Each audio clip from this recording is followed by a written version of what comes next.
بسم اللہ الرحمن الرحیم۔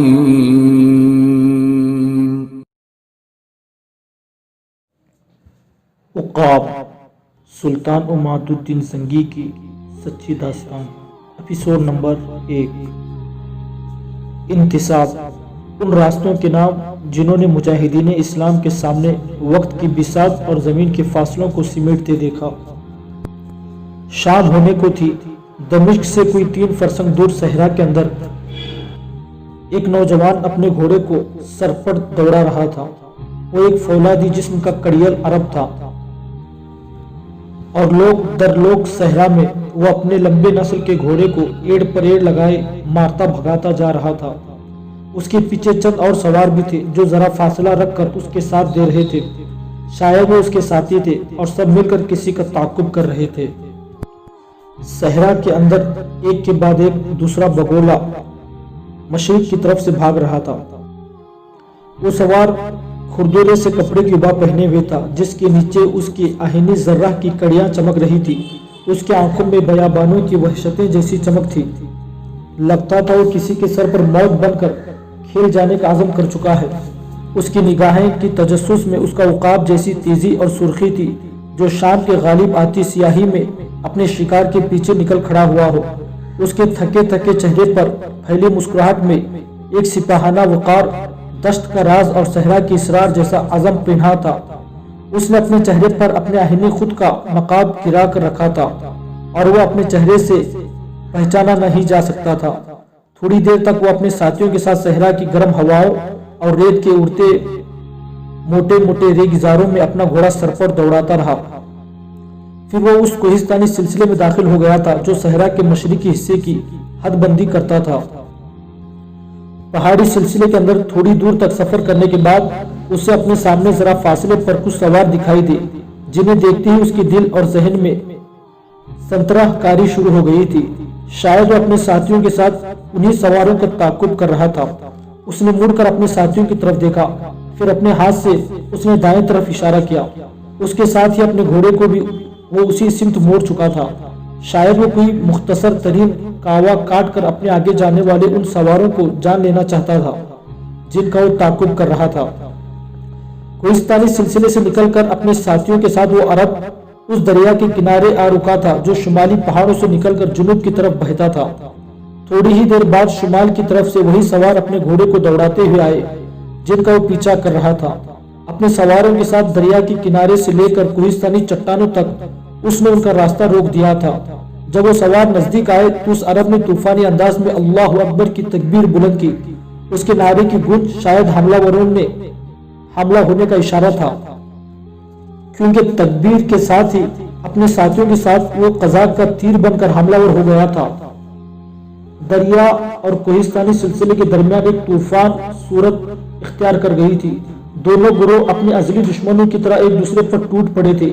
وہ عرب نوجوان اپنے ساتھیوں کے ساتھ کچھ اس انداز میں حملہ ہوا کہ شام اپنی تلوار میں حشر برپا کر دی گئی ہو، لمحہ بلمحہ ایک آفاق طوفان کی طرح اڑنے لگا ہو۔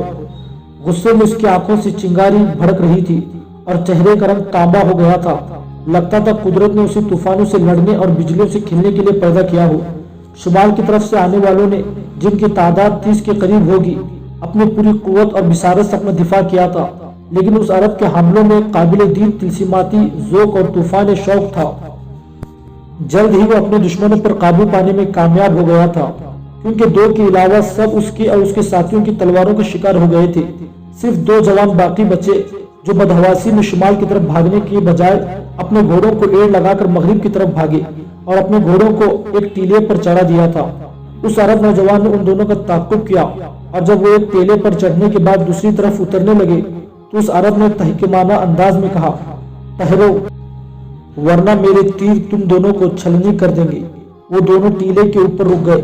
اس عرب نے اپنی خون ٹپکتی تلوار فضا میں لہراتے ہوئے کہا، اپنی تلواریں نیام میں کر لو اور جو کچھ تمہارے پاس ہے زمین پر پھینک دو۔ وہ دونوں سوار رک گئے۔ اپنی تلواریں انہوں نے نیام میں کر لی۔ اپنے گھوڑے کی خرچینوں میں ہاتھ ڈال کر انہوں نے نقدی کی بھاری تھیلیاں نکالی اور انہیں پتریلی زمین پر پھینکنے کے بعد وہ سوالیہ کیفیت میں اس عرب کی طرف دیکھنے لگے تھے۔ اس عرب نے کھولتی ہوئی آواز میں پوچھا، یہ مال تم نے کس سے اور کہاں سے لوٹا؟ उनमें से एक ने दुख भरी आवाज में कहा, उसे हमने बनो ज़ीबान की उन बस्तियों से लूटा है जो सहरा के शुमाली किनारे के साथ साथ पड़ती है। तुम्हें हमसे माल नहीं छीनना चाहिए, इसलिए कि हमने बनो ज़ीबान की बस्तियों को लूटा है, जबकि तुम अब्सी हो और बनो ज़ीबान और बनो अब्स में पुरानी अदावत और दुश्मनी है। उस अरब ने गर्रा कर कहा, कोई अब्सी और ज़ीबानी नहीं है, हम सब मुसलमान हैं और एक मुसलमान दूसरे का भाई होता है। याद रखो, जब तक तुम दमिश्क के वजीर ताहिर अल मरज़ागानी के शहर पर लूट मार करते रहोगे, मैं भी तुम्हारे कत्ल और तुमसे छीनना का सिलसिला जारी रखूंगा। इसलिए कि जिनको तुम लूटते हो मैं तुमसे छीन कर उन्हें वापस लौटा देता हूँ, और जानते हो मेरा काम तुम्हारे काम से कहीं आला और अरफा है। तुम सिर्फ वजीर का पेट भरने के लिए आवाम को लूटते हो। तुम्हारे सामने लोच और लालच के अलावा अल मरज़गानी की खुशनुदी हासिल करना होता है, जबकि मैं सिर्फ अपने खुदा की खुशनुदी और रिजा के खातिर लूटे हुए लोगों का उनका माल लौटाता हूँ, और ये सिलसिला उस वक्त तक जारी रहेगा जब तक तुम अपनी भेड़िए जैसी खुबदल नहीं बदल लेते। वो अरब खामोश हो गया। उसके दोनों दुश्मन इंतहाई बेचारगी के आलम में उसकी तरफ देख रहे थे। अरब ने फिर गुस्से और दरंदगी के आलम में कहा, जाओ चले जाओ, मैं तुम्हें माफ करता हूँ। इसके बाद भी अगर तुमने अपनी इन्हीं आमाल पर अमल किया तो फिर दमिश्क की फिजा तुम्हारे लिए तंग हो जाएगी। याद रखो, तुम्हारी पुष्ट पर बेशक दमिश्क का वजीर ताहिर अल मरज़गानी है। उसके बावजूद मैं तुम जैसे नकब जनों के खिलाफ अपनी सरगर्मियां जारी रखूंगा। उन दोनों सवारों ने अपने घोड़े को एड़ लगाई और टीले से नीचे उतरकर वो दरिया के किनारे किनारे दमिश्क की तरफ जाने वाली टीढ़ी पाक डंडी पर अपने घोड़ों को सरपट दौड़ा रहे थे। अरब ने नीचे उतरकर थैलियां उठाकर अपने खिरचिन में डाल ली थी। उफुक के दरीचे लाल हो गए थे। गहरे नीले आसमान पर शाम की मातम स्याही फैल गई थी। वो अरब टीले से उतरा, वो सीधा दरिया के किनारे आया। बागें खींचकर उसने अपने घोड़े को रोका। दरिया के किनारे की गीली रेत से सूंधी सूंधी खुशबू उठ रही थी। वो अरब नीचे उतरा और गीली रेत पर घुटनों के बल बैठकर उस चिल्लू से पानी पीने लगा था। उसका घोड़ा भी आगे बढ़कर पानी पी रहा था। पानी पी चकने के बाद वो अरब अपने घोड़े के बाग पकड़े अपने साथियों के पास आया। उन्होंने रेत पर नकदी से भरी हुई थैलियों का ढेर लगा रखा था। ये सब थैलियां उन्होंने उनसे छीनी थी जो उनके हाथों मारे गए थे। अरब ने अपने साथियों की तरफ देखा और कहा, मेरे रफी को इन थैलियों को उठाओ और आओ रात की तारीकी में थैलियां बनो ज़ीबान के उन्हीं लोगों में बांट आए जिनसे ये लुटेरे छीन कर लाए हैं। इसके साथ ही थैलियां उठाए और दोबारा पहाड़ी सिलसिले से निकलकर रात के हर लम्हे गहरी होती हुई तारीकी में वो सहरा के अंदर अपने घोड़ों को सरपट दौड़ा रहे थे। दूसरे रोज मगरिब की नमाज के बाद जबकि घरों में फानूस और चिराग रोशन हो गए थे, वही अरब दमिश्क शहर में दाखिल हुआ। वो बेहद पुरसुकून और मुतमईन था। उसके साथी जिनका ताल्लुक दमिश्क शहर ही से था अपने अपने घरों को जा चुके थे। जरगिरों के बाजार से गुजरकर जब वो अपने घर की तरफ जा रहा था तो किसी ने उसे पुकारा, आमिर आमिर रुक जाओ। वो अरब जिसका नाम आमिर बिन नाफे था अपने घोड़े को रोक चुका था। थोड़ी ही देर बाद एक जवान उसके करीब आया जिसने अपने हाथ में चरमी थैला पकड़ रखा था। आमिर बिन नाफे अपना घोड़ा उसके करीब ले गया और आने वाले जवान को पुकारते हुए कहा, साद साद, तुमने मुझे रोका है। वो जवान जिसका नाम साद पुकारा गया था करीब आया और आमिर बिन नाफे के घोड़े की बागें पकड़ते हुए कहा, कहाँ से आ रहे हो? आमिर बिन नाफे ने मुतमईन और पुरसुकून लहजे में कहा, शुमाली सहरा के किनारे बनो ज़ीबान की बस्तियों से आ रहा हूँ। तुम खुद कहाँ से लौट रहे हो? साद जो एक तबीब था अपनी चरमी थैली की तरफ इशारा करते हुए बोला, वजीर ताहिर अल मरज़गानी और मदरसतुल हरबिया के नाजिम मुजीरुद्दीन के लड़के आज शिकार खेलते हुए जख्मी हो गए थे। मैं उन दोनों की मरहम पट्टी कर लौट रहा हूँ। तबीब साद ने इस बार गहरी अफसोदगी में कहा, आमिर आमिर, आज वजीर अल मरज़गानी ने तुम्हारे अब्बी को तलब करके तंबीह की थी कि अपने बेटे से कहो कि वो मेरे आदमियों का सामना करने से बाज रहे। उसका कहना है कि मेरे आदमी दमिश्क शहर और उसके नवाब में अमन कायम करना चाहते हैं, जबकि तुम्हारा बेटा उनके काम में दाखिल अंदाजी करता है। आमिर ने तमजन कहा, अमन कायम करते हैं या डाकू जनी और लूट मार करते हैं? साद ने मायूसाना लहजे में कहा, आमिर आमिर, मैं जानता हूँ ताहिर अल मरज़गानी के आदमी लोगों को लूटते हैं और तुम उनसे माल छीनकर उनके वारिसों को पहुंचा देते हो।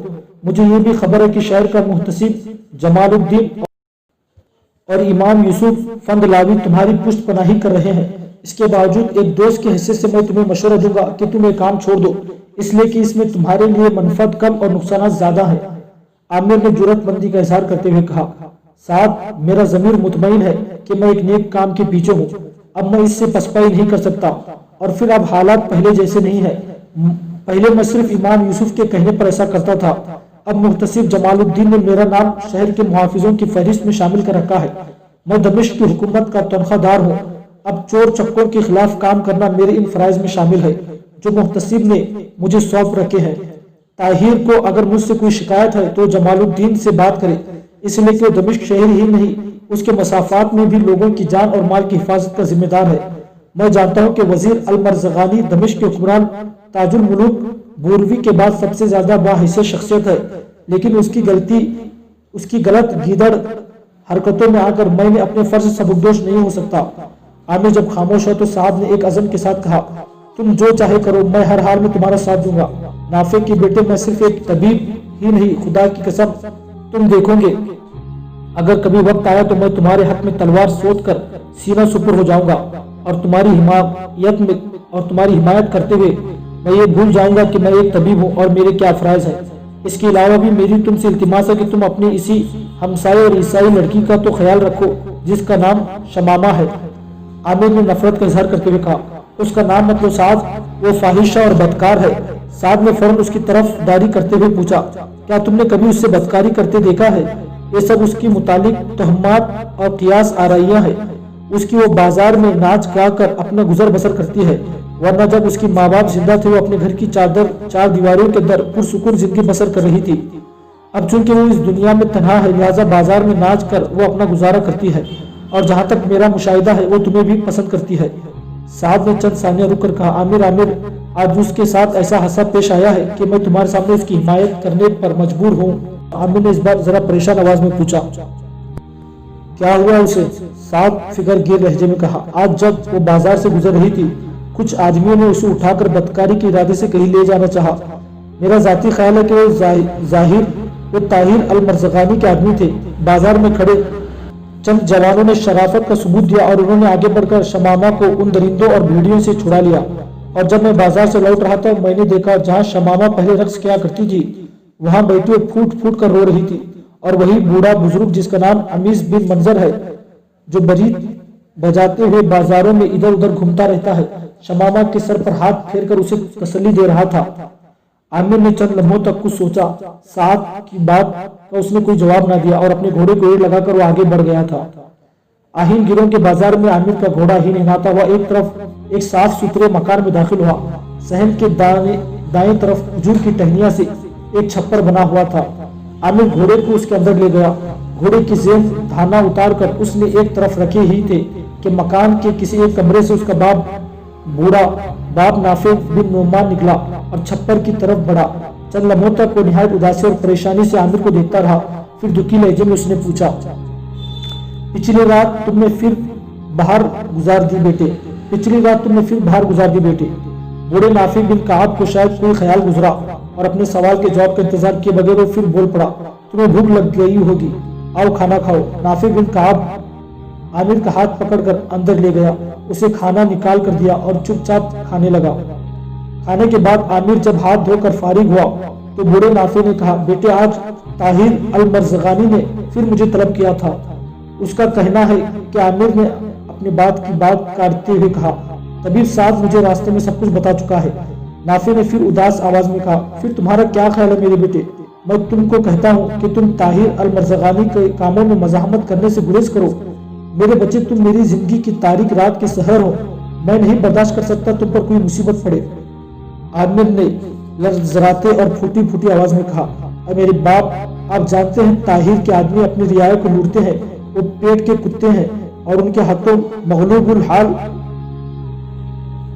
دہقان زادیوں کی عزت محفوظ نہیں ہے۔ وہ مرمری ایوانوں میں شاعروں کی قصیدے سنتے ہیں اور خوابوں میں مٹی کے گھوڑے دوڑانے کے عادی ہیں۔ آپ بے فکر ہیں، مجھے ان سے کوئی خطرہ نہیں ہے۔ میرے لیے ان کی حیثیت ایسی ہے جیسے بھیڑے کے سامنے لومڑی کی بھت اور عقاب کے سامنے چیلوں کے گھونسلے۔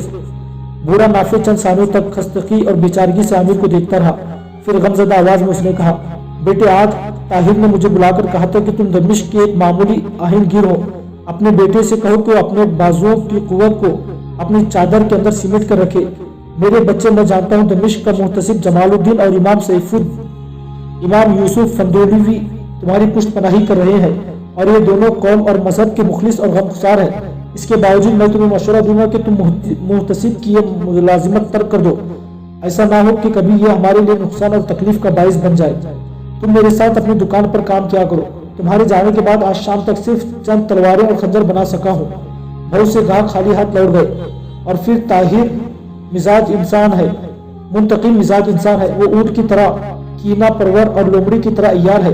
दमिश्क का मौजूदा हुक्मरान ताजुल मलुक बोरवी इंतहाई नेक नफ्स और मजहब पसंद इंसान है, लेकिन वजीर ताहिर अल मर्ज़गानी उस पर ऐसा छाया हुआ है कि उसकी हर बात आंखें बंद करके मान लेता है।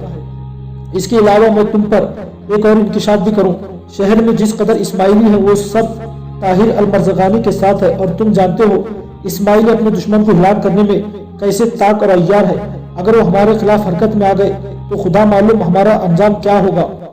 आमिर ने निहायत सादगी में कहा, ऐ मेरे बाप, मुहतसिब जमालुद्दीन और इमाम यूसुफ भी अपने हल्के के साथ बेदार और चौकस है।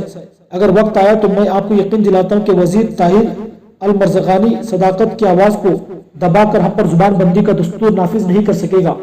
एक वक्त जरूर आएगा कि हम दमिश्क के हुक्मरान ताजुल मलुक बोरवी को ताहिर का असल चेहरा दिखाने में कामयाब हो जाएंगे।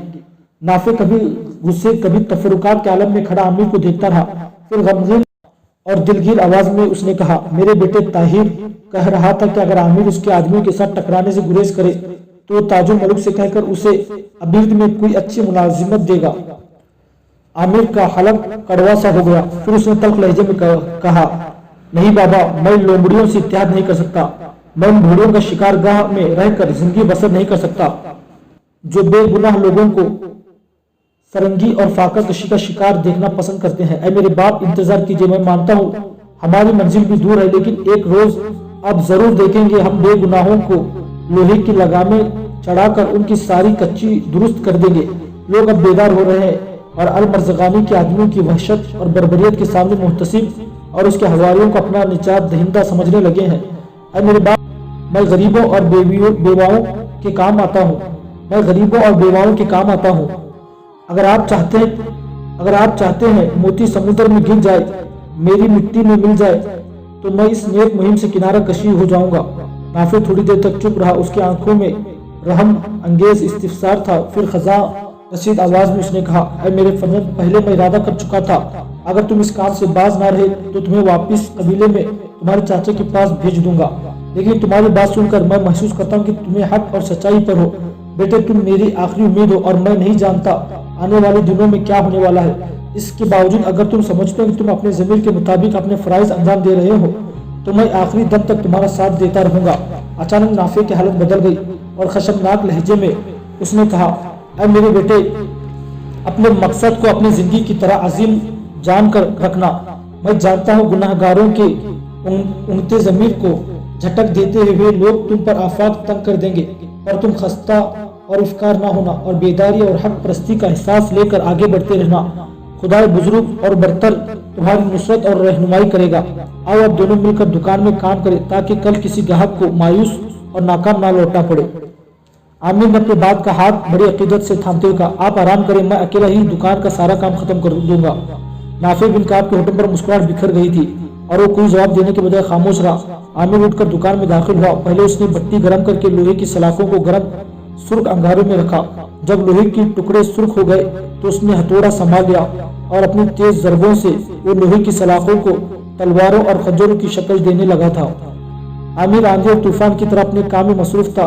एक लड़की दुकान में दाखिल हुई। वो जवान, हसीन और पुरअज़ जमाल थी। वो शमामा थी, आमिर की हमसाई और दमिश्क शहर की ईसाई रक्कासा। चंद लम्हों तक वो खामोश खड़ी आमिर को देखती रही। फिर निहायत पुरशौक आवाज में उसने पूछा, क्या कर रहे हो आमिर? आमिर ने बेइतनाई और गहरी बेहिस्सी में कहा, देख तो रही हो क्या कर रहा हूँ। याद रखो, तेरे और मेरे काम में फर्क है। तुम जिस्म का रक्स करती हो, मैं अपने बाजों और तलवारों का रक्स करता हूँ। तेरे नहा और अयां जज्बों में कोई आतिश नाकी नहीं, जबकि मेरे हमलों में बेकरार सिलसिला होता है। जाओ अपने घर चली जाओ। मेरे और तुम्हारे दरमियान एक बात दूरी, एक दीवार और एक आड़ है। शमामा ने कोई जवाब न दिया। चंद सालों तक वो बड़ी हसरत से आमिर को देखती रही, फिर अपने आंसू पोंछते हुए बाहर निकल गई थी। दूसरी रोज सुबह सवेरे जबकि सूरज तुलू हो रहा था और कायनात की हर चीज पर सूरज की किरणें पिघली चांदी और बहता सोना बिखेर रही थी, आमिर अपने घर से निकला। वो अपने घोड़े पर सवार था और उसे मियाना रवीज से हाँकता हुआ उस तरफ जा रहा था जहाँ मुहतसिब जमालुद्दीन के तहत काम करने वाले मुहाफिजों का मरकज था। अपने हमसाया शमामा के मकान से वो चंद ही कदम आगे बढ़ा होगा कि उसे अपने सामने गली के अंदर नस्वानी चीख पुकार सुनाई दी। आमिर ठिठक कर रह गया। उसने देखा कि गली के छोटे कुएं से पानी भरने के बाद शमामा अपने घर की तरफ जाने ही वाली थी कि दो जवानों ने उसे पकड़ लिया। शमामा बुरी तरह चिल्लाई और बेबसी की हालत में उनकी मन्नत समाजत कर रही थी। छोड़ दो मुझे, तुम्हें खुदावंद का वास्ता, मुझे तंग ना करो। शमामा की इल्तिजा पर कान धरे बगैर उस एक तरफ खींचने लगे थे, जबकि शमामा अपने आप को उनकी गिरफ्त से आजाद करने की भरपूर कोशिश कर रही थी।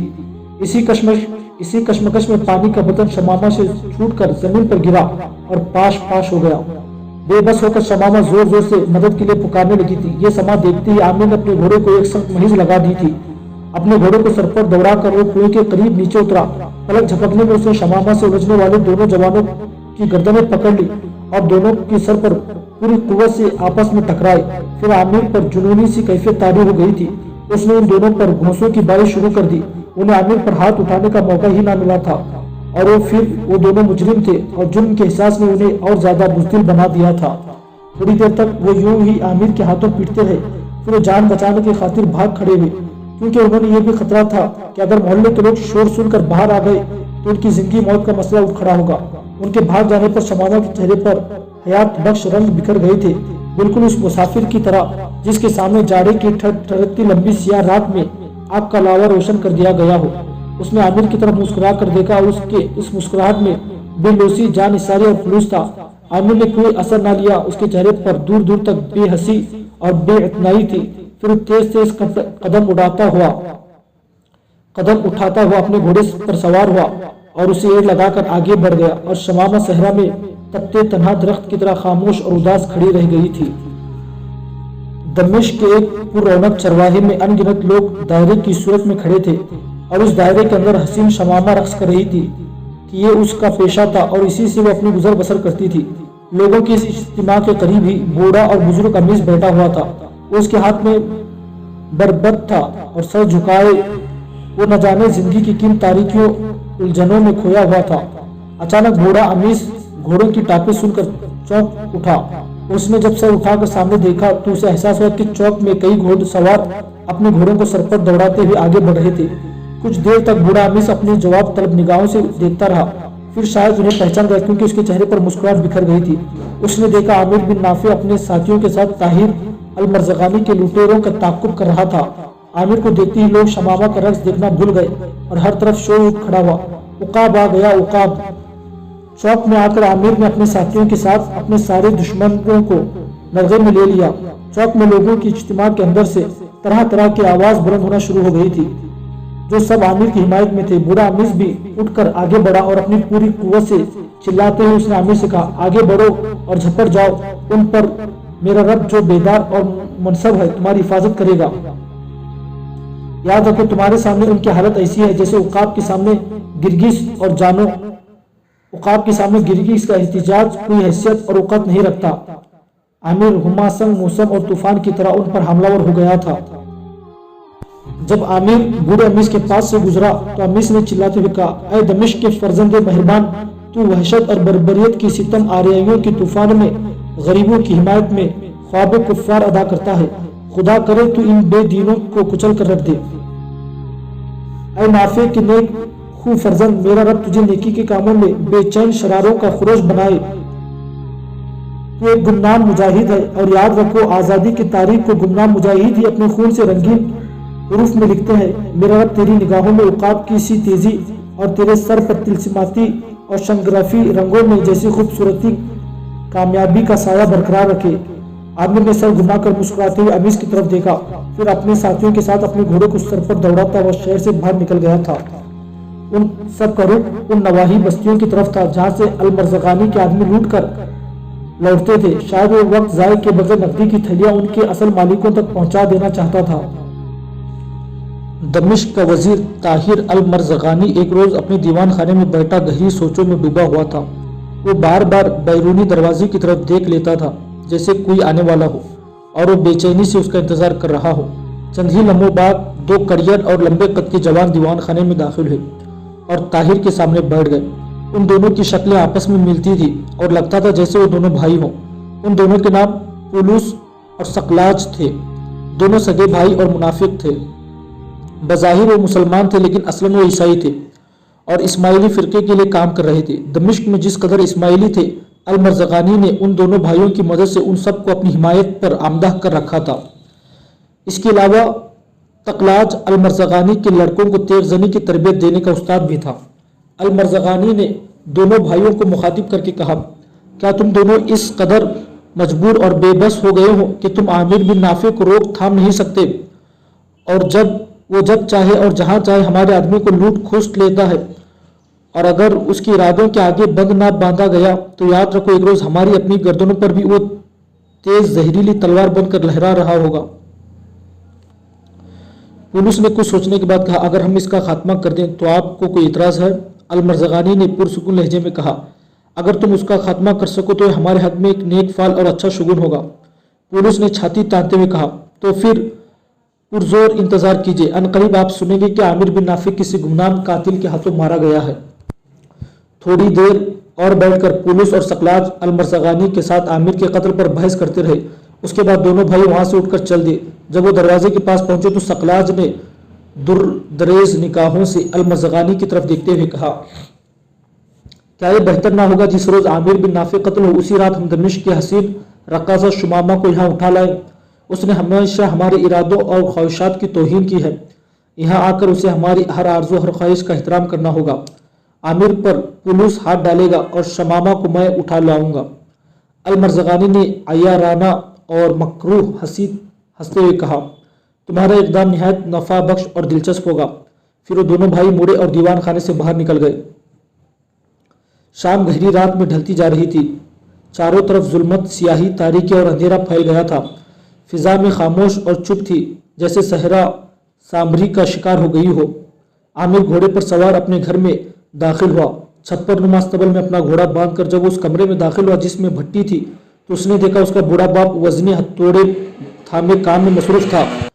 आमिर ने आगे बढ़कर अपने बाप से हथौड़ा ले लिया और शिकायत आमेज आवाज में कहा, मैंने आपसे कहा भी था आप काम ना किया करें, मैं रात को सारा काम निपटा लूंगा, फिर आपने हथौड़ा क्यों संभाल लिया? बूढ़े नाफे ने मुस्कुराते हुए कहा, अरे मेरे बेटे पहले खाना खा लो फिर काम करना। आमिर ने हथौड़े का दस्ता जमीन पर मारकर उसे ठोकते हुए कहा, मुझे इमाम यूसुफ ने बुलाया था, मैं उनके यहाँ से खाना खाकर आ रहा हूँ। नाफे सब बाहर निकल गया तो उसे फिर कोई बात याद आ गई और आमिर से कहा, आज कबीले का एक आदमी तुम्हारे चाचा का पैगाम लेकर आया था। उसने कहला भेजा कि अपने बागात और फसील खरीफ की आमदनी ले आकर ले जाओ। मेरा इरादा है तुम कल कबीले में चले जाओ और अपनी रकम जाकर ले आओ। आमिर ने बड़ी नरमी से कहा, मैं कल कबीले में जाकर चाचा से रकम ले आऊँगा। नाफे बाहर निकल गए और आमिर अपने काम में लग गया था। दूसरे रोज असर की नमाज के बाद अपने चाचा के पास बनो अब्ज में जाने के लिए आमिर अपने घर से रवाना हुआ। दमिश्क से निकलकर दरिया आबाना का दूसरा नाम दरिया बर्दी है, किनारे किनारे शुमाल की तरफ बढ़ने लगा। ये दरिया कुहिस्तान हरमोन की तरफ से आता है। पहाड़ों से निकलने के बाद ये मशरिक की तरफ रुक करके दमिश्क की तरफ आता है। इसी दरिया के दाएं किनारे ज़ियादा फी और बरदाह की वादियां हैं और इन्हीं वादियों में अरब के मशहूर कबाइल बनो अब्स और बनो ज़ीबान आबाद थे। ज़माने जहालत से ही इन दोनों कबाइली में दुश्मनी चली आती है और दोनों कबाइल एक दूसरे के खून के प्यासे थे। जिस वक्त आमिर अपने घोड़े को भगाता हुआ दरिया आबाना के किनारे किनारे शुमाल की तरफ जा रहा था उस वक्त सूरज गुरूब हो रहा था और शाम के गमगीन अंधेरे फैलने लगे थे। हवा बहुत तेज हो गई थी और तूफान शाम के ठटरे सुकूत में फैलाव होता जा रहा था। आमिर दरिया के किनारे अपने घोड़े को भगाता जा रहा था। अब उसकी मंजिल भी नजदीक आ गई थी। एकदम वो चौंक उठा और फौरन अपने घोड़े की बागें खींचकर उसने घोड़े को रोक लिया। फिजाओं के अंदर सियाह पोश रात में एक जिगर दोस्त चीख बुलंद हुई और रात की सुकूत आलूदा धुंध लेकर हरीफाना कशमकश में मुब्तला हो गए थे। आमिर कुछ सोच ही रहा था कि वो चीख एक बार फिर कुछ इस तरह बुलंद हुई जैसे किसी ने नौखेज लड़की को मार दिया हो। आमिर ने अपने घोड़े को आवाज की सिमत एड़ लगाई। थोड़ी दूर जाकर उसने देखा दरिया के किनारे 4 घुड़सवार खड़े थे, जिनमें से एक अपने आगे एक नौखेस लड़की को दबोचे हुए था, जो उस बेरहम भेड़िए से अपना आप छुड़ाने की कोशिश कर रही थी, जबकि दरिया के किनारे रेत पर एक जवान जख्मी हालत में कर्रा रहा था और उसके करीब ही 2 फालतू घोड़े खड़े थे। आमिर जब नजदीक हुआ तो उन 4 घोड़ों सवारों को पहचान गया। उनमें से एक पुरुष था जिसने ताहिर अल-मर्ज़गानी के साथ वादा किया था कि वो मुनासिब मौका देकर आमिर को कत्ल कर देगा, और दूसरे 3 सवार उसके साथी थे। शायद पुलिस को उसके मुखबिरों ने इत्तला कर दी थी कि आमिर अपने कबीले में जा रहा है, लिहाजा उसने फैसला करके वो रास्ते ही में आमिर को खत्म कर देगा। आमिर को देखते ही पुलिस ने लड़की को नीचे गिरा दिया और वो भागकर उस जवान को देखने लगी जो जख्मी हालत में रेत पर पड़ा कर्रा रहा था। आमिर की उकाबी निगाहों में ख्वाब से बेदार होने वाले अजदही सी चमक आ गई थी। उसने सख्त आवाज में पूछा, पुलिस, पहले तुम अपने साथियों के साथ लूट मार का काम करते थे, अब तुमने लोगों की अजमतों को खिलौना बनाना भी शुरू कर दिया है। पुलिस ने बड़े घमंड और तकब्बुर में कहा, हमारा असल शिकार तो तुम हो। ये लड़की तो दमिश्क से आती हुई इत्तिफाकन हमारे हाथ लग गई है। याद रखो, मैंने किसी के साथ तुम्हारे कत्ल का वादा कर रखा है और ये वादा आज मैं जरूर पूरा करूंगा। आमिर ने गुस्से में शोले की तरह चमकदार और गरज की तरह वजनी आवाज में कहा, पुलिस, मैं कोई आवारा गर्द नहीं कि तुम मुझसे टकराओ और मुझे कत्ल कर दो। तुम्हें मेरी तलवार का सामना करना होगा और मेरी तलवार की काट ऐसी है कि वो तेरी रूह को तड़प और तेरी जिंदगी के इस बात को वदान में काट कर रख देगी। आमिर रुका, फिर बाल रोब नवा और पुरशौकत लहजे में कहा, ऐ बदबातिन मुनाफिक, ऐ बशर गलीज, आगे बढ़ो और देखो किसका अंजाम इबरतनाक होता है। पुलिस अपने तीनों साथियों के साथ आगे बढ़कर आमिर के गिर्द घेरा डालने लगा था। आमिर ने अपने चेहरे पर खुद का नकाब गिरा लिया था और तलवार और ढाल संभालने के बाद उसकी आंखों में चीती सी चमक और चौड़े फन वाली नाक सी खौफनाकी आ गई थी। आमिर सैलाब की तरह और बिजली की तरह उन पर हमलावर हुआ और पुरुष के 2 साथियों को मौत के घाट उतार कर रख दिया। इतनी देर तक पुरुष और उसका एक साथी भी आमिर पर हमलावर हुए। आमिर ने फिर घोड़े को एड़ लगाई और जरा हट कर बाएं तरफ से गुजरता हुआ पुलिस के आखिरी साथी की गर्दन भी काट गया था।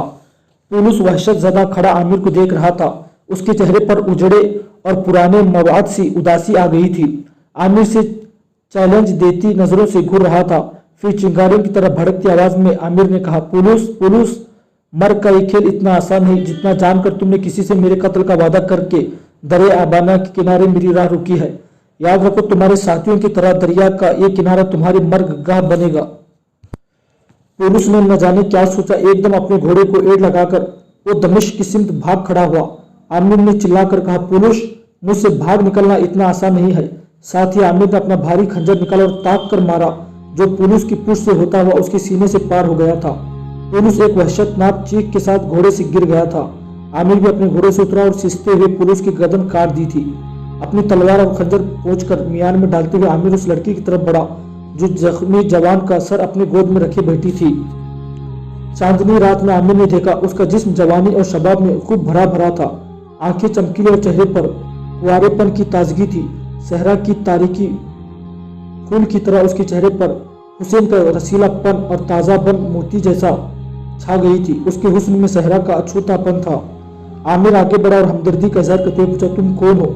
जख्मी होने वाली जवान से तुम्हारा क्या रिश्ता है और तुम दोनों कहाँ जा रहे हो? लड़की ने अपना पुरस्रार और गर्म नाक और गर्म निगाहें उठाकर ऊपर देखा। उसकी आंखों में सहर कारी थी। फिर फिजा में उसकी आवाज़ बुलंद हुई, जैसे अंबूर का इर्तिशाद, जैसे जाफरान के नगमे सिराई हो। ये जख्मी होने वाला जवान मेरा भाई है। हमारा ताल्लुक अरबों के कबीले बनो ज़ेबान से है। हम दोनों बहन भाई दमिश्क से आ रहे थे कि इन बदमाशों ने मेरे भाई को जख्मी करके मुझे अगवा कर लेना चाहा। मैं आपके एहसानमंद हूं कि आपने मेरी इज्जत बचाई। चंद लम्हों तक फिजा में लामहदूद खामोशी तारी रही। फिर आमिर आगे बढ़ा और लड़की के भाई का जायजा लिया। वो बुरी तरह जख्मी था। आमिर भागकर अपने घोड़े की तरफ आया। सेचिंग के अंदर से उसने मरहम पट्टी का सामान निकाला। पहले उसने दरिया आबाना से पानी लेकर उसके जख्म धोए, फिर जख्मों पर मरहम लगाकर पट्टी बांध दी थी। जख्मी होने वाले जवान ने तकलीफ का इजहार करते हुए तशक्कुर आमेज लहजे में कहा, तुम हम दोनों बहन भाई के लिए रहमत का फरिश्ता बनकर आए हो। तुम्हारा नाम क्या है? आमिर ने बड़ी हमदर्दी में कहा, मैं आमिर बिन नाफे हूँ। तुम्हारा नाम क्या है? उस जवान ने कहराते हुए कहा, मैं वलीद बिन सालिम हूँ। ये मेरी छोटी बहन है, नायरा बिनते सालिम। हमारा बाप बनो ज़ेबान का एक मशहूर ताजिर है।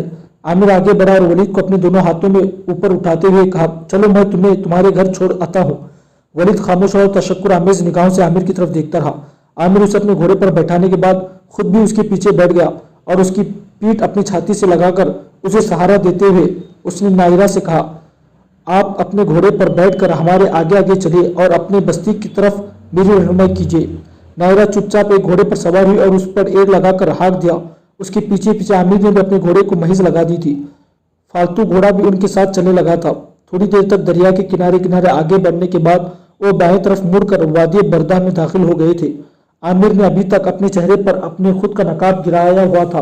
चंद सालों बाद वो खजूर, अनार, सेब और इंजीर के बागों में से गुजरते हुए एक बहुत बड़ी बस्ती में दाखिल हुए, जिसके शुमाल और मगरिब में कोहिस्तानी सिलसिले था, जबकि मशरिक और जुनूब में दूर दूर तक बागात और सरसब्ज खेतियां थी। शुमाल और मगरिब का कोहिस्तानी सिलसिला भी चिन्नार, दीवार और फलदार दरख्तों से अट्टा पड़ा था, जिसने माहौल को इंतहाई खूबसूरत और जाजिब नज़र बना दिया था। जब वो बस्ती में दाखिल हुए तो वलीद ने कहा, मेरे मोहसिन, ये हमारी बस्ती है, इसका नाम हुरान है। हुरान नाम की बस्ती अब भी दमिश्क के नवाह में मौजूद है और आबाद है, और इसकी जुनूब मगरिब और जुनूब मशरिक में दरिया आबाना के मुआवनों तक जिस कदर बस्तियां हैं वो सब बनो ज़ीबान की है। शायद मैं तुम्हें बताना भूल गया था कि मेरा बाप सालम बिन उकबा बनो ज़ीबान का सरदार भी है।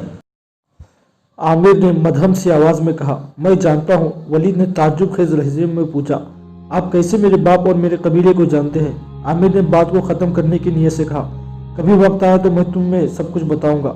वलीद खामोश हो गया। थोड़ी देर बाद नायरा के पीछे पीछे वो एक वसी हवेली में दाखिल हुए थे।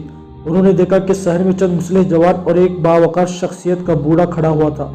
नायरा जब घोड़े से उतरी तो उस बूढ़े ने आगे बढ़कर उसकी पेशानी चूमते हुए कहा, मेरी बेटी, तुमने बहुत देर लगा दी। मैं तुम दोनों बहन भाई के लिए सख्त फिक्रमंद हो रहा था, और अब मैं चंद मुसलिह जवानों को तुम दोनों की तलाश में दमिश्क की तरफ भेजने ही वाला था। फिर उस बूढ़े ने आमिर की तरफ इशारा करते हुए पूछा, ये मुसलिह जवान जिसने अपना चेहरा खुद के नकाब से ढांप रखा है, कौन है?